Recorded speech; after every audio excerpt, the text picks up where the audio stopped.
You ever notice how the drift begins so quietly? One skipped workout, one snoozed alarm, one harmless night of scrolling when you meant to write, or plan, or rest. It feels like nothing until it feels like everything.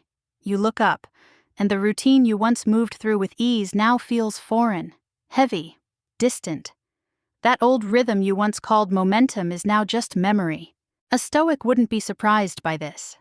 Marcus Aurelius, the Roman emperor who governed a collapsing empire while battling chronic illness, wrote in his personal journal, "When you arise in the morning, think of what a precious privilege it is to be alive." He wrote that as a reminder to himself, because even emperors drift. You don't need to punish yourself for slipping. The Stoics never said don't fall, they said get up. And getting up doesn't require a grand act. It begins with just one deliberate move, the first small win. But the mind resists it. That first moment is the hardest. The step back into discomfort, into effort, into friction. You bargain with yourself. Maybe you'll wait for a better morning. Maybe next week will feel more right. But the truth is, that one small act, starting the run, opening the notebook, washing the dish, is not about the act itself. It's a signal, a declaration to your own mind. I have agency again. The Stoics called this prohairesis, the faculty of choice, the part of you that remains yours, untouched by mood, fatigue, or weather. The world can yank you out of rhythm, but it cannot steal your next move. Think of a time you found yourself stuck, mentally cluttered, emotionally blank, physically stagnant. Think of how overwhelming it felt to imagine getting back to it. And now remember what actually broke the spell. It wasn't a TED Talk. It wasn't clarity. It was probably something stupidly small, something humble, like making the bed, like walking to the corner store and buying real food, like turning off the noise for 15 minutes and just breathing. It feels beneath the drama of your stall out. But the Stoics weren't dramatic. They were steady. They didn't chase momentum. They returned to it. Marcus, again. Put it simply, don't waste time debating what a good man is. Be one. He wasn't issuing a challenge. He was describing a recovery path. When you fall off the path, you don't need to map out a full return. You just need to become again. One action is enough. One flicker of discipline. One reminder that you're not gone. You're just paused. And that pause? It's not weakness. It's part of the rhythm. Nature ebbs and flows. Tides pull back before they advance. A Stoic watches this pattern, doesn't flinch, doesn't spiral. You're not broken. You're in the trough before the next wave. Right now, there's probably something small you're avoiding because it seems not enough. It won't fix anything. It won't rebuild the structure. But maybe you've forgotten. Momentum isn't something you chase. It's something you tap, like a thread you tug, one tug, and the rest begins to follow. The Stoics would say, you do not need to finish the job, you only need to begin it. If your modern mind scoffs, if it wants fireworks or breakthrough, gently remind it, a house is built one brick at a time, and the first brick is indistinguishable from nothing, until it isn't. So take it, that first quiet step. Not because you're ready, not because it's dramatic, but because your will is still intact. Even after all this drift, a single grain of rice. That's all it takes to tip a balanced scale, not a boulder, not a pile. One grain, one barely noticeable addition, and everything shifts. Your life works the same way. That one act of getting out of bed instead of scrolling, the short walk you take instead of skipping movement entirely, the honest reply you send instead of ghosting out of fear, these are your grains of rice. And they are not symbolic, they are structural. Epictetus, a former slave turned philosopher, warned his students not to wait for huge transformations. He said, no great thing is created suddenly. The mind, he insisted, is shaped like clay, and every action, no matter how small, is an impression pressed into it. You may not feel the change, but the change is happening. And if you doubt it, that's because you're mistaking silence for failure. But silence is how progress speaks. You don't need to wake up heroic. You need to wake up and make one good decision. One decision that aligns with who you've said you want to be. Because every single choice is a vote. And those votes accumulate. You've felt this before, how a small win creates a ripple. Make your bed and somehow you answer emails faster. Drink water first thing and you resist the sugar later. Say no once, and you suddenly remember how powerful your boundaries are. There's no mystery here. It's neurochemical. It's behavioral momentum. But the Stoics didn't need a lab coat to know this. They saw it in life itself. Momentum, they believed, isn't about speed, it's about proof. When you do something small and good, your brain doesn't say, "That was tiny." It says, "We're back." And then it becomes easier to stay back. Because you're no longer trying to lift the entire burden at once. You're just placing one stone, then another. Seneca once said, "Well-being is attained by little and little, and nevertheless is no little thing itself." The modern mind, raised on instant validation, has little patience for this. You want to feel the reward now. You want to see the scoreboard change. But you are not building a high score. You are building a habit. And habits are invisible until they're not. Ask yourself, what does it take to build trust with someone? One apology doesn't do it. One generous act doesn't guarantee anything. It takes consistency, repeated proof, day after day. Trust is built through steady, almost boring integrity. And the same applies to yourself. If you want to rebuild your momentum, you must re-earn your own trust, not with sweeping gestures, but with small, consistent evidence. Evidence that you are still showing up, that you still choose effort, that you haven't abandoned yourself, even if you veered off course. Look back at the moments in your life when you felt most capable, not elated but reliable. It was probably a time of small rhythms. You weren't doing anything spectacular, but you were doing things regularly. And that regularity was freedom, not constraint, because momentum doesn't cage you. It frees you from the decision fatigue that paralyzes you each morning. Small wins become rails you can glide on. So the next time you feel lost or sluggish, don't waste energy imagining a better version of yourself. Just ask, what's the next small thing I can do that aligns with who I want to be? Not who you want to impress, not what you want others to see. You. Take out the trash, email the person, eat the real food, move your body, stretch your spine, say no, say yes, say nothing when that's the better choice. Each one is a grain of rice. And yes, there will be days when you feel like all your efforts are too small.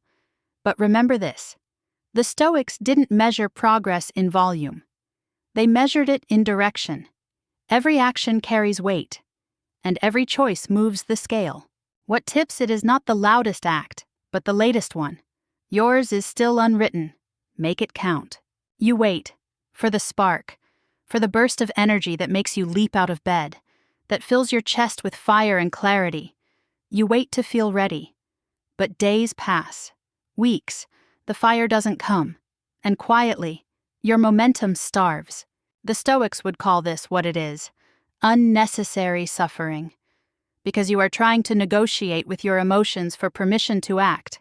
And emotions, as they knew well, are not steady counselors. They rise and fall like waves. They can't be your compass. Seneca wrote to his friend Lucilius, "If you really want to escape the things that harass you, what you're needing is not to be in a different place, but to be a different person. Not later. Not when the feeling arrives. Now." A Stoic doesn't wait for inspiration. They act, and let inspiration catch up. You've had moments like this. Moments when you acted before you felt like it, and later, the energy came. Like dragging yourself into a cold gym and realizing, halfway through the second set, that your mind has caught up with your body. Like starting the conversation you didn't want to have, and feeling the weight lift after the first sentence. That's not motivation. That's momentum being reclaimed. Here's the uncomfortable truth. Motivation is a byproduct. It's the result of motion, not the cause. And once you see that, you stop waiting. You move, even if it's mechanical, even if it feels fake, especially when it feels fake. You stop thinking you need to feel in the mood to show up for your life. The Stoics would call that a trap. They'd say, show up because it's your role, because the alternative, waiting, is a slow form of decay. You don't always need to mean it. The action itself, cleaning the kitchen, opening the journal, walking to the corner instead of sitting on the couch, is a reminder to your nervous system that you are not stuck. The body can lead the mind, not the other way around. This is discipline, yes, but not the militant kind. This is the gentle, firm tug of routine, of doing what needs to be done because it is needed. And ironically, once you stop waiting to feel like it, you often you reclaim the day not with a bang, but with a decision. Imagine Marcus Aurelius, emperor, philosopher, overworked father, dragging himself from bed to face yet another day of war, politics, and pain. He wrote about how hard it was to get up. He reminded himself, you were born to do this. He didn't say, wait until you're energized. He said, this is what you're for. That's how a Stoic speaks to themselves, with command, with clarity, not cruelty, just precision. You don't have to be harsh to be firm. You can say, I know you're tired. I know this feels impossible. But we're going to do one thing. Just one. And you do it. And then maybe another. Or maybe not. But that one thing breaks the spell. You don't need to feel like a new person. You only need to do what a disciplined person would do, once. That's not fake. That's practice. And over time, the repetition becomes reality. So what if you don't feel ready? So what if there's no spark? The Stoic doesn't wait for fire. They carry flint in their pocket. They strike it against the stone of daily life, over and over, until it catches. There's nothing heroic about waiting. There is something deeply heroic about moving anyway. So don't wait. Don't stall for a perfect feeling. Don't scroll through motivational videos hoping one will finally flip the switch. Be the switch. Flip it yourself. And if your mind says, but I don't feel like it, smile gently and reply, noted, but we're doing it anyway. You slip again. You were doing well, tracking your habits, keeping a rhythm, showing up, and then one day you don't. You miss a step, and suddenly the mind begins its whisper campaign. See, you're still the same, nothing changed. And you start to believe it.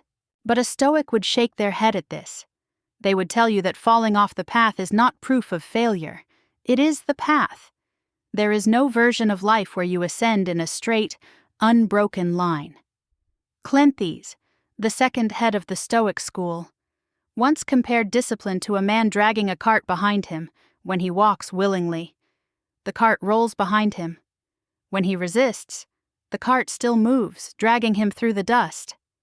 But he's still moving. You're still moving. We often make the mistake of thinking momentum is erased by failure. But failure isn't a reset. It's rehearsal. Every time you fall off and return, you deepen the groove. You train your mind to treat failure not as a dead end, but as a doorway. You walk through again and again. The Stoics taught amor fati, the love of fate. Not just accepting what happens, but embracing it. Even the setbacks, especially the ones that sting. Why? Because each falter tests the very muscle you claim to be building. Perseverance, resilience, agency. You fall off your plan? Good. Now you get to practice recovery. You get to move without the illusion of perfection. And that's where real strength lives. Not in never missing a day, but in returning after the miss. Choosing again. Picking up the thread and weaving forward. Your modern brain is conditioned to believe in streaks. It loves the clean chart, the unbroken chain, the flawless execution. But that obsession is brittle. One bad day, and the illusion shatters. A Stoic doesn't worship streaks. They worship steadiness. and steadiness allows for stumbles.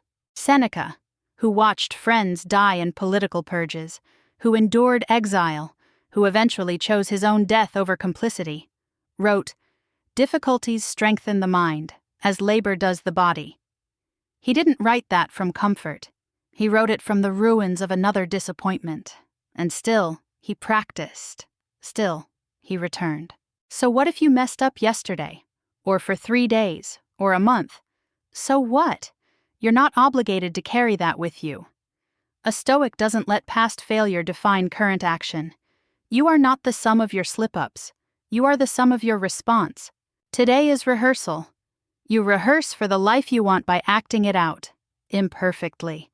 You build momentum through these imperfect scenes, missed cues, shaky lines, broken sets. The point is not to be flawless. The point is to stay in the play. Think of the mountain climber. They don't curse every wrong step or slip of the boot. They correct, they adjust, and they keep climbing. The slip doesn't negate the climb. It is part of it. You have not broken your journey. You've made it more real. There's a strange power in falling and standing back up. The first time you do it, it hurts. But the 10th, the 20th, it becomes familiar. Not desirable, maybe, but manageable. You trust yourself more because you've seen yourself return. So what now? You stop dramatizing the setback. You don't need a full strategy session. You don't need guilt. You just resume. Pick up one small act and do it. Write the words. Send the email. Do the push-ups. Fold the shirt. Return to the rhythm without apology. Momentum doesn't care about your fall. It only cares about your next move. That's the rehearsal. That's the work. Fall, return, fall, return. Again and again. Until it's no longer falling. It's just walking with interruptions. And you're still on the path. You look around and panic. You're not moving fast enough. Everyone else seems to be miles ahead, posting progress, collecting wins, ascending ladders while you're still figuring it out. The pressure to catch up tightens your chest. You think, if I could just go faster, maybe I could close the gap. But the Stoics would step in here, not to scold, but to straighten your spine. They'd remind you, speed is not the measure of your life. Direction is. You could sprint 1,000 steps in the wrong direction and still end up lost. You could crawl toward your true aim and be far ahead of the person running without aim. Marcus Aurelius, in his Tired Clarity, wrote, "If it is not right, do not do it. If it is not true, do not say it." He wasn't in a rush. He was in alignment. In this world of breakneck scrolling and hollow urgency, it's easy to confuse motion with meaning. You can be very busy and very lost. And you've felt that. The days you checked every box and still went to bed with a strange emptiness. That's what happens when momentum becomes about output instead of direction. The Stoic walks, not because it's the fastest way, but because it's the truest. They don't obsess over gains. They check their aim. They ask, am I pointed toward the good? Am I becoming more composed, more useful, more just? Not, did I do the most today? But, did I do what matters? You can feel the difference. Frenzied productivity burns you out, but a slow, clear rhythm builds strength. It may not dazzle, but it endures. It lets you live without the constant fear of falling behind. And momentum, when it's healthy, does not ask for rush. It asks for return, over and over again, like the tide, like breath, like ritual. You're not trying to outrun your doubt. You're trying to walk past it, patiently, without apology. Remember that grain of rice from earlier? You don't pile 1,000 on at once. You place one, then another. That's what direction feels like. Deliberate, unhurried, focused. It's not flashy, which means it's easy to underestimate. But the Stoics knew. The quieter path is often the wiser one. Imagine Marcus again, walking through the cold halls of his palace, pausing to write his meditations not for the world, but for himself. No audience, no timeline. Just one line at a time. Because that's how philosophy lives, not in declarations, but in repetitions, in showing up for yourself with steadiness, not speed. So today, stop asking how fast you're moving. Ask where you're headed. Ask what you're practicing. Ask what your actions are shaping you into. And let that be enough. Let the small win of knowing your direction be your reward. Let your quiet persistence feel like progress. It is progress, more than a flurry of effort ever could be. You've been told that momentum is built by hustling, but the Stoics would tell you it is built by walking with clarity, by turning back, again and again, toward the things that matter. Let others chase the sprint. You build the rhythm. Let others post their results. You show up when no one's watching. Let others burn out. You last. And now, as we end, breathe a little slower. The world will still spin. You don't have to race it. You only have to step in the direction of who you truly are. Even now, especially now. So let this land softly. Momentum isn't the roar of a breakthrough. It's the hum of returning, the muscle of choosing again, without applause, without lightning bolts of clarity. The Stoics didn't live in highlight reels. They lived in routines. They understood that the quiet disciplines, the small wins, the steady aim, the refusal to quit even when the fire's gone, are what make a life truly strong. So wherever you are in your rhythm, take one small step, and then another. You're not late. You're just walking your own line. And you are still in motion. Stay steady out there.